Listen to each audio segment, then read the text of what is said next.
आप भाईजान को फ्लावर मत समझिए, फायर है वो। हाँ, झुकेगा नहीं साला। और पहलगाम आतंकवादी हमला जैसा देश का कोई भी बड़ा मुद्दा हो, जो सबसे पहले फायर करता है वो है भाईजान। भाईजान को गद्दार कह रहे हैं ना, वो अभी भाईजान का इतिहास नहीं जानते, वो भाईजान के पूर्वजों का इतिहास नहीं जानते। अभी उन्होंने मौलाना हुसैन अहमद मदनी को नहीं पढ़ा, खान अशफाकुल्ला खान को नहीं पढ़ा, बिस्मिल को नहीं पढ़ा, राजगुरु को नहीं पढ़ा, सुखदेव को नहीं पढ़ा, भगत सिंह को नहीं पढ़ा, सुभाष चंद्र। हम बाई चॉइस हैं, बाई बर्थ नहीं है। हमें हक था 47 में जाने का, लेकिन हम नहीं गए। हमारे पूर्वजों ने यही कही थी। दिल्ली की जामा मस्जिद की सीढ़ियों से मौलाना अबुल कलाम आजाद ने कही थी, ए मेरे देश के मुसलमानों, तुम जा कहाँ रहे हो? ये तुम्हारे पूर्वजों की मिट्टी है, तुम्हारे पूर्वजों की कबरात है यहाँ पर। तुम्हारा का हिजाब का मुद्दा हो, बाबरी का हो, अखलाक का हो, पहलू का हो, या फिर 3 तलाक का मुद्दा हो, जो सबसे पहले फायर करता है वो है भाईजान। आप भाईजान को फ्लावर मत समझिए, फायर है वो। जिस तरह से आपका वीडियो वायरल हो रहा है, आप कह रहे हैं कि असदुद्दीन ओवैसी को जो है रक्षा मंत्री बना देना चाहिए, डिफेंस मिनिस्टर बना देना चाहिए। आखिर क्यों बना देना चाहिए भाई? और भी लोग हैं देश में जो जो है चला सकते हैं देश को, उन्हीं को क्यों बनना चाहिए? नहीं, देखिए, असदुद्दीन ओवैसी के अंदर वो काबिलियत है। मेरे को ऐसा कोई और नेता नहीं लगता कि जो असदुद्दीन ओवैसी के अलावा डिफेंस मिनिस्टर के लायक हो। और प्रधानमंत्री से बेहतर, मुझसे ज़्यादा योग्य इंसान कोई नहीं होगा, क्योंकि मेरे अंदर वो सारी योग्यता है जो मैं प्रधानमंत्री पद और हिंदुस्तान का प्रधानमंत्री बन सकूं। और असदुद्दीन ओवैसी के अंदर वो सारी योग्यताएं हैं जो देश का डिफेंस मिनिस्टर बन सके। बाकी आप किसी मंत्री को भी ले लीजिए, कोई किसी के भी दबाव में आ जाता है, कोई किसी के भी दबाव में आ जाता है। ना तो उसको ईडी का डर, ना सीबीआई का डर, ना उसको किसी का डर नहीं है। वो खुले में बोलता है, जो भी कुछ हो हम बोल दिए। बताइए, तो ओवैसी को डर नहीं लगता है? उसे डर क्यों लगेगा भाई? वो सुल्तान सलाहुद्दीन ओवैसी का शेर है, उसका नाम असद। असद मतलब शेर, और शेर को कब से डर लगने लग गया? बताइए आप। तोड़ जवाब देंगे ओवैसी अगर पाकिस्तान हो गया, चाइना जैसे मजबूत देश अगर लड़ाई हो जाती है? बताइए, अरे पत्रकार महोदय, ये बताइए दिया कब नहीं है? पहलगाम आतंकवादी हमले में दांत खट्टे कर दिए थे, बिल्कुल दांत खट्टे कर दिए थे। वो है ना कि हिजाब का मुद्दा हो, बाबरी का हो, अखलाक का हो, पहलू का हो, या फिर 3 तलाक का मुद्दा हो, जो सबसे पहले फायर करता है वो है भाईजान। आप भाईजान को फ्लावर मत समझिए, फायर है वो। हाँ, झुकेगा नहीं साला।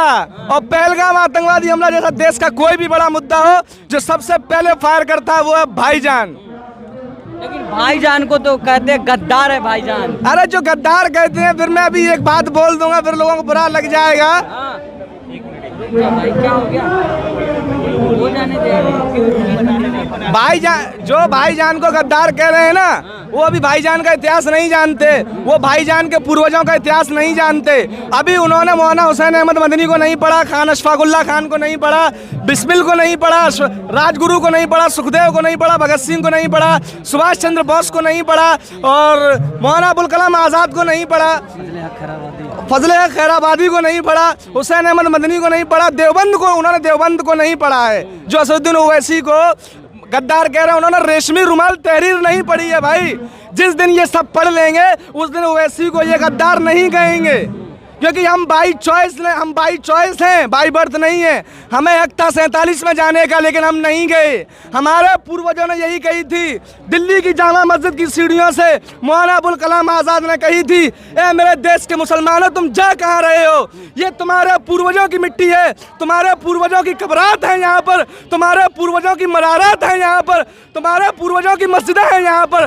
तुम उस देश में क्यों जा रहे हो? हमने अपनी जान इस देश के लिए दी है, हम जिएंगे भी यहीं, मरेंगे भी यहीं। हम उस देश में नहीं जाएंगे, नहीं जाएंगे, नहीं जाएंगे। धर्मेंद्र प्रधान कह रहे दहशतगर्दों की बी टीम है आप लोग। अगर दहशतगर्दों की हम बी टीम है, तो राघव चड्ढा ने कहा था कि ए टीम कौन है? राघव चड्ढा ने कहा था ना कि गुंडों की ए टीम कौन है? आप खुद जानते हैं कौन ए टीम है। दहशतगर्द नजर आ रहे हैं आप लोग ना। हाँ, अगर हम दहशतगर्द नजर आ रहे होते नितिन नवीन को, तो आज हमारे हाथ में फूल की जगह कुछ और होता। हम तो बिल्कुल बहुत प्यार से समझाने वाले हैं, उनसे रिक्वेस्ट कर रहे हैं कि आप इस्तीफा दे दीजिए। नितिन नवीन जी, आप धर्मेंद्र प्रधान का इस्तीफा, दहशतगर्द उन्हें हम इसलिए नजर आ रहे हैं क्योंकि उनके परिवार से इन 20 बच्चों में कोई नहीं था, ना किसी मंत्री, ना विधायक, ना सांसद, इवन विपक्ष के किसी मंत्री विधायक का बेटा या बेटी नहीं था। अगर इन 20 बच्चों में उनमें से कोई शामिल होता, तो आज धर्मेंद्र प्रधान का इस्तीफा हो गया होता। और सरकार से ज़्यादा तो हमारा विपक्ष कमज़ोर है। किसी मुद्दे को लेके बात ही नहीं कर रहा है। और आराम से कोई पप्पू कोई मतलब कश्मीर में घूम रहा है, कोई हिंदुस्तान से ही भाग जा रहा है। सोचिए, विपक्ष सड़कों पे नहीं है, सरकार सवाल पूछेगा कौन? नितिन नवीनकर, एक नया वायरस आ गया, कॉकरोच वायरस, जिसका इलाज भाजपा के कार्यकर्ता कर देंगे। देखिए, इस वायरस की आपने सुना होगा, डायनासोर एक जमाने में था, वो खत्म हो गया, लेकिन डायनासोर से पहले था कॉकरोच, जो खत्म नहीं हुआ। और कॉकरोच वो जीव है जो पानी में भी जिंदा रह सकता है, हर चीज में वो सरवाइव कर सकता है, एक टुकड़े रोटी में भी वो सरवाइव कर लेगा।